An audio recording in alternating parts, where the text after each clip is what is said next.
Hello, I'm Godswill Agiriga, and today with me is very Reverend Obinna Nwafor from the Freedom and Justice Party, a candidate for the position of House of Assembly.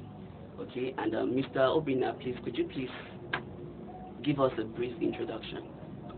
Tell us more about yourself. I am very Reverend Obinna Nwafor, a candidate for Imo State House of Assembly under the party known as Freedom and Justice Party, FJP, Piano. All right. Today we'll take a look into. I'll ask him some questions. We'll take a look into why he's contesting and some other questions and things he intends to do for the people once he gets into power, which I believe he will. Okay, so over to you, sir. I'm going to start with the first question. Okay, I'm sure that most of us out there are wondering why you're contesting in this year's House of Assembly election. In the first place, I must say that it is a divine call that I must answer. Like in Nehemiah of the old, he was called, regardless of his position in the king's palace.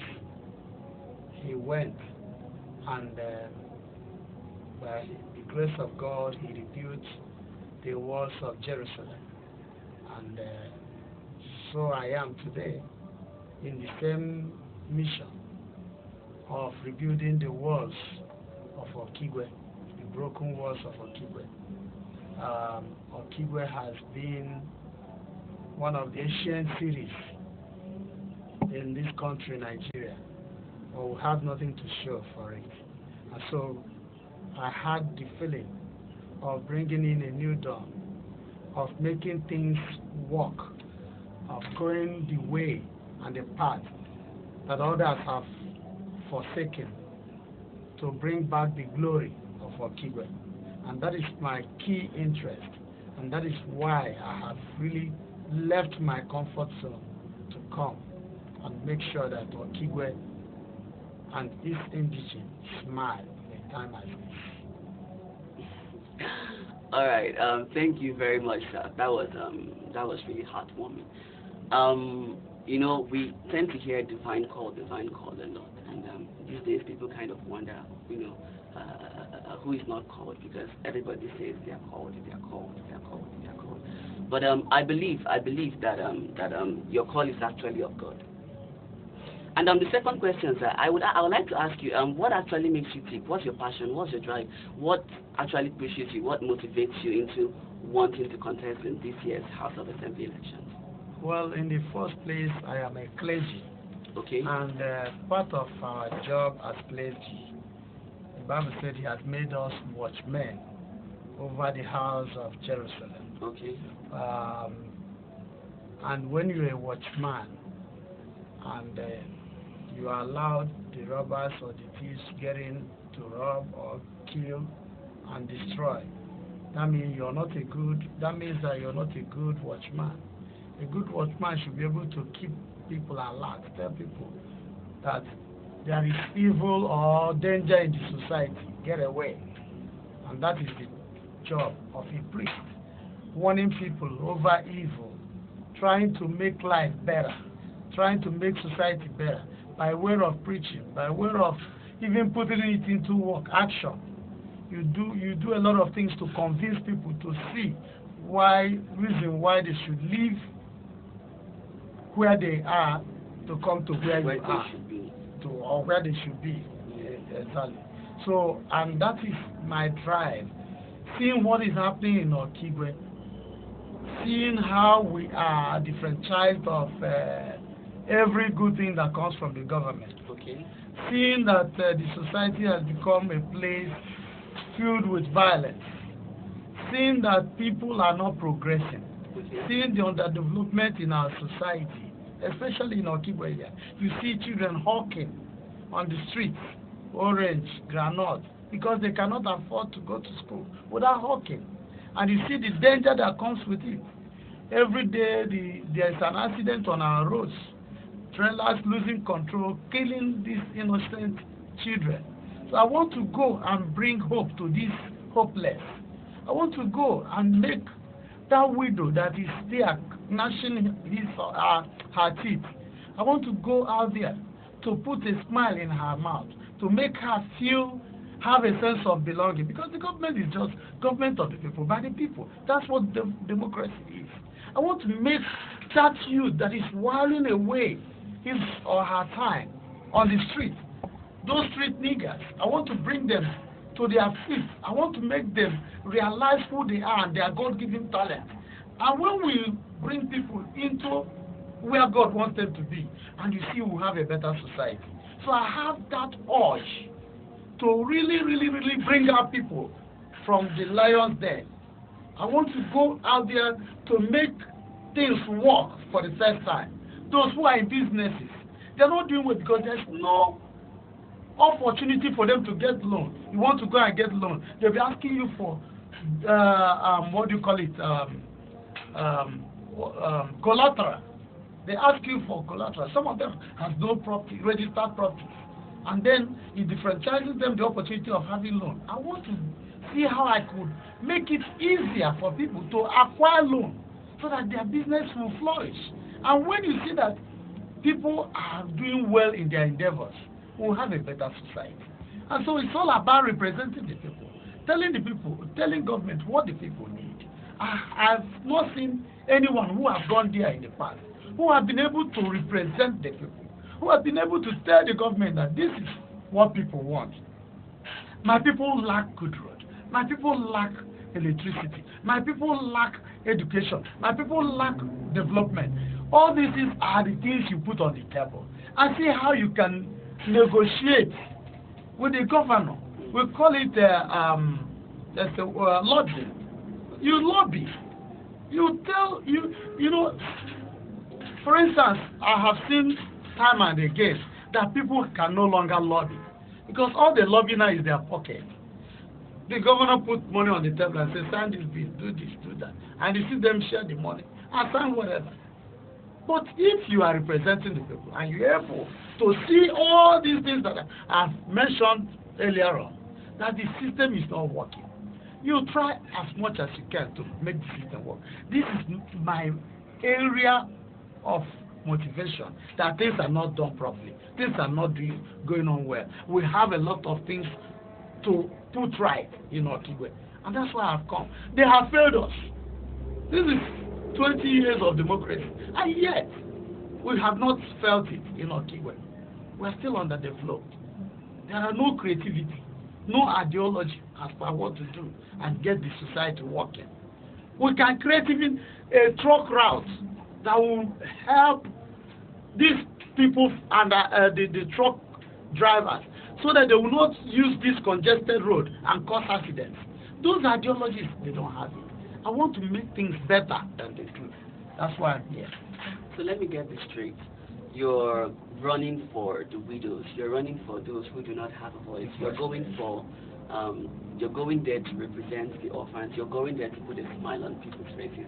You're going there for the unemployed. Am I right? Yes, exactly. So let me ask you, how do you intend to go about all this?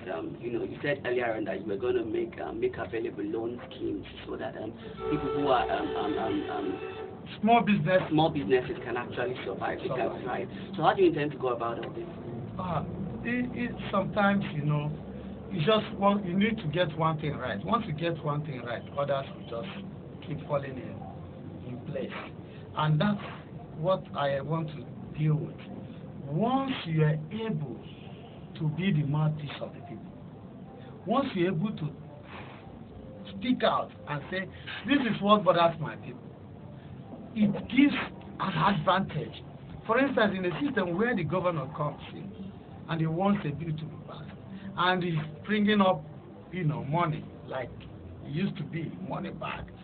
He drops the money and he's asking everybody, just append your signature. And you see a voice saying, oh no, sorry, Governor, I'm sorry, with due respect, I would love to have this money, but I just have this issue in Okigwe. While contesting, I was telling them that their roads will be built. If you don't mind, just give me 10-kilometer road in Okigwe, and you have my signature. The governor, number one, you have made the governor to understand that there are people who have their people at heart. Okay. That you have your people at heart. Okay. And so once you're able to bring the problems of your people and put it on the table, Okay. you are getting it right, number one. Okay. And so I have intention to even have a foundation, because those who represent us in the past have no even single foundation. You have a foundation, and you can even with the opposition as a representative of the people. Okay. I can reach the international world, and I have the capacity. I've lived in the United States for 10 years. I have the capacity of drawing the international attention to my foundation to enable me have all these avenues that we're talking about, channels, wings, like widow scheme, scholarship scheme, loan scheme, youth empowerment, and all that.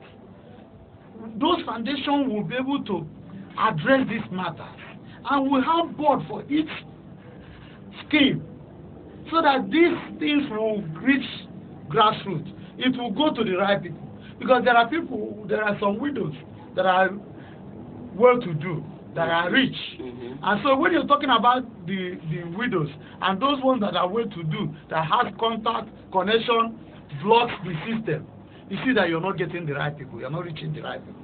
But when you have a board that is properly constituted, Organized. and organized, Mm-hmm. you will see that they will be able to go down there to pick the right people that needed this help and assistance. And so that is how I think I can reach grassroots and make the life of the people better than what it used to be. Empowerment. Those, what do you call it? Youth empowerment we are talking about. It's not buying bike, buying used cars that you give it to them tomorrow, the engine is not. You give them back, they go out there and you see them suffocate, have accidents and die. The empowerment we're talking about is an empowerment that will last forever. Giving somebody who cannot go to school, there are something we call skill acquisition centers. You can fund people, put them in skill acquisition centers. They come out and become better people. Those who have the intelligence to go to school, that they have nobody to sponsor them. When you sponsor them in school, they come out better candidates. And you provide job. We sell every opportunity. Some house members, they sell their opportunities. They are giving quota for admission. They're selling it to the highest bidder. They're giving a quota for employment. They're selling it to the highest bidder. But these are things that should go for the best. So these are the areas I think I can make these things happen. And many more other areas that time will not permit us to deal with. Wow, that is a whole lot to process. That's a whole lot to process. My brain is just trying to assimilate everything right now. And one more thing, sir, I would like to know, and I'm sure that our viewers out there would like to know. What's your success story? How did you come to become the person you are? What did you do? What did you do? What are the steps you took? Because I'm sure somebody out there is like wondering, I would like to know more about this man. I want to know how he got to where he got to. And I believe your success story, to share it, you can actually reach out to somebody out there. Yeah, of course, I started like every other young kid, Okay. as an average family. Really? I came out from an average family. Okay. I did a lot of hustling like every other boy out there could hustle. I grew up and then have a family of, we are a family of 4, okay, 5 before my elder brother had an accident, motorcycle accident, and died. So we are a family of 4, and well, I am the last in the family. The last in the family, and so I had to struggle on my own after secondary school education. I started struggling on my own to survive. I had to even do all kinds of business like driving kabu, call it then, kabu. I was using a vehicle, an unmarked vehicle, to do some business like this what I already called Kabu Kabu. I worked in Onitsha as a task force, and all these things I did. And as God may have it, finally when I was called up by God to go into the ministry, I had to give myself time again to sit for my General Certificate Examination Council. I got that, and then God prepared, had my interview, went into training for the ministry. And then after my training, I graduated and I was posted. I started working like every other person, but because of that thing in my heart that I want to succeed, Okay. it makes the difference. Okay. When you have it in your mind that you want to succeed, regardless of where you are today, you will succeed. My position does not influence my ambition. Okay. My situation does not influence my ambition. So I always believe that where I am today, I could be in a better place tomorrow. And because of that, I have always aspired to be a great person. And because of those aspirations, I was able to work hard to find my way to United States of America, where I had a program, a professional program. We call it clinical pastoral education. And after that, I was able to gain employment with the same hospital where I had my program.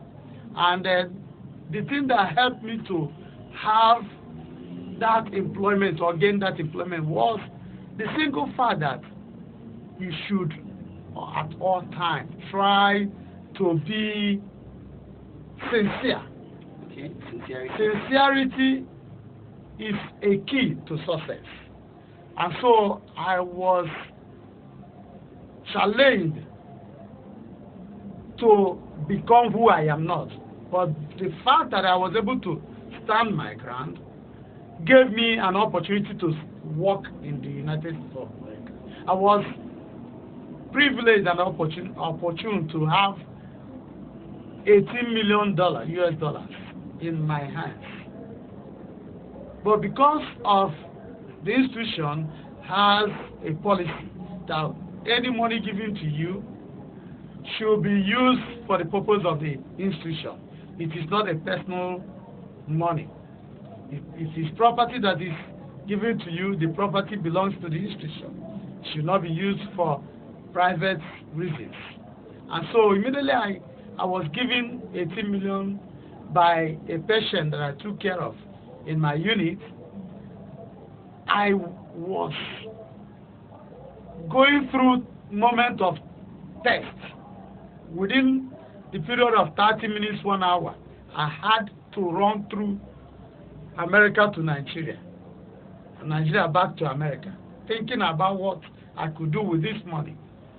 And but after a long while of thought, I just remembered, and God ministered to me, remember the policy of the hospital. And I handed over that money back to the hospital. I went to my supervisor and gave back that check, $18 million check. And immediately I did that, that was the beginning of my success in life. Wow. I could have taken that money and blocked other people's opportunity. But I took that money and gave it back and opened so many other channels to my life. And that is the only time I have joy. If I have that money and I'm unable to go to America again, other people might be happy and I'll be left to mourn all the rest of my life. So sincerity is a tool or a channel of becoming success in life. As soon as I did that, the hospital engaged me. Not just that they engaged me, they filed my papers, and through that process, I became an American citizen. And so you can see that success also depends on how much sincerity you have. And that is the only thing that can catapult you to the highest height in life. Sincerity, honesty. Hard work. Hard work. Wow, that is very, very good. High ambition. High ambition. I like that one. You know, High ambition. most persons feel that when you're ambitious, you're doomed. You're doomed for destruction. But I believe ambition is it's a kickstart to success. Yeah. You need to have high dreams. You need to have high goals. You need to have high objectives. Something you want to become. Something you want to be. Regardless where you are. Regardless of where you are. Thank you. Yeah. Regardless of where you are today, just keep faith and move on. You can be at the next level if you're not discouraged and distracted. Thank you so much. That was rather enlightening, bold, and concise. I would also like to ask you, sir, what have been your challenges so far? What obstacles have you faced? So many, but I'm just going to mention one. Okay. The greatest challenge that I've faced ever since I came into this country is that of security. I was attacked by assassins on my way back from my primaries, and got me out of my car and held me, shot me close range, and left me dead. Of the road. Dead, as they confessed, because they said we have wasted him. And so that is the beginning of my challenges, because at that point I was lying down lifeless. At the time I was able to succeed and get to hospital and continued with the hospital treatment. It became a very big problem for me financially, because I had to fly back to the States to get treated, and they got me broke. But everything I had for my campaign and things I wouldn't have touched, I had to lay my hands on them and got myself back to life. And so ever since that time I've been facing the challenge of finances, and I'm the kind of person that wouldn't want to soil my hand. I wouldn't want to dine with the kings to the detriment of my people, because I have been seeing people coming around proposing to sponsor me and all that, but with conditions. And this is why what our politicians do. You see them share money, you see them share all kinds of things, because they have, one, they've gone into loaning. Two, they have sponsors. Those who will give them conditions, how many percent they will give to them, and how many percent they will leave for them. And you see, when you are committed with such conditions, you cannot work. And me as a clergyman, I cannot see myself, after campaigning, asking people to give me their trust, to give me their vote. Then I will go out there to betray the confidence they repose on me. That will be the worst thing that will happen. I have a name to protect. Those politicians out there, they have no name to protect. They only have money to protect.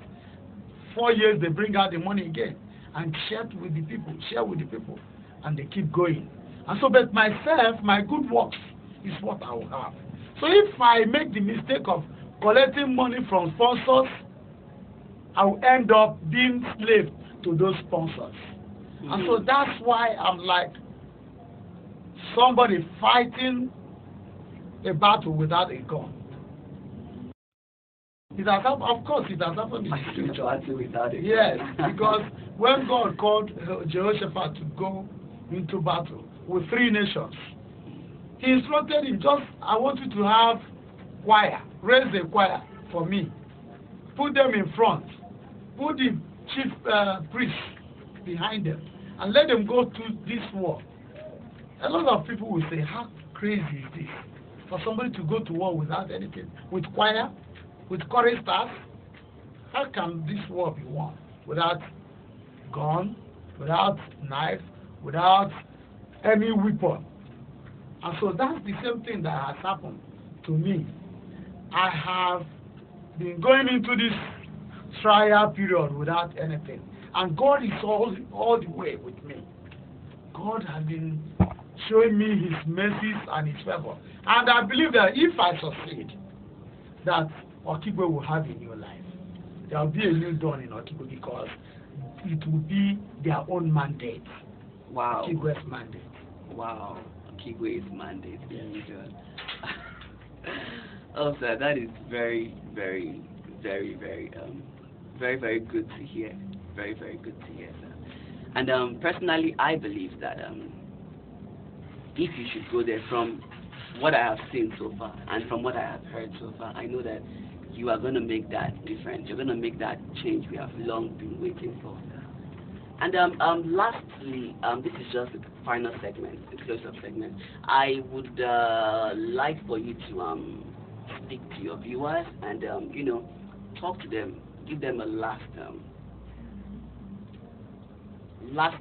what would I call it? Okay. Just last words to them, okay? Hello, viewers. I just want to remind you something. Okay. This is 4 years we are talking about. 4 years. It means a lot. And for you out there that is preparing, warming up, thinking that this is an opportunity for you to make your peanuts, your 1,500, give it to me and let them go. You are selling your birthright. Get ready. Come 9th March. Go out there and exercise your power. Exercise your freedom. It is time to either enslave yourself or free yourself. You go out there and make the choice. And make the best choice. Choose those who will work for you. Those who will be servant masters. It's not about how much they share. It's about who is ready to work. The more money they share, the more government is far away from you. The more complaints you will have for the next 4 years. This is an opportunity for you to make the right decision. Here am I. Send me. I will go for you. You remember he said, send me, Lord, I will go. I am asking you, Okigwe people, to send me. Remember that we have the horn as our symbol. Horn signifies authority, force. Horn is, the instrument that the animal has to fight its battle. And that is the symbol of my party, horn. The same horn was used to pull down the walls of Jericho. When they blew it 7 times, the wall fell. And every wall in our life, in Okigwe, will fall by this horn, this coming election, in March 9th. Make the decision. Decide. Let Okigwe decide who will go for them. Revd Obinna Nwafor, I am here. I have sacrificed my life. I put my life on the line. I shed my blood on the streets of Okigwe for the Okigwe people. And so it is high time we join God for keeping me alive to make this journey a success. Let us be successful.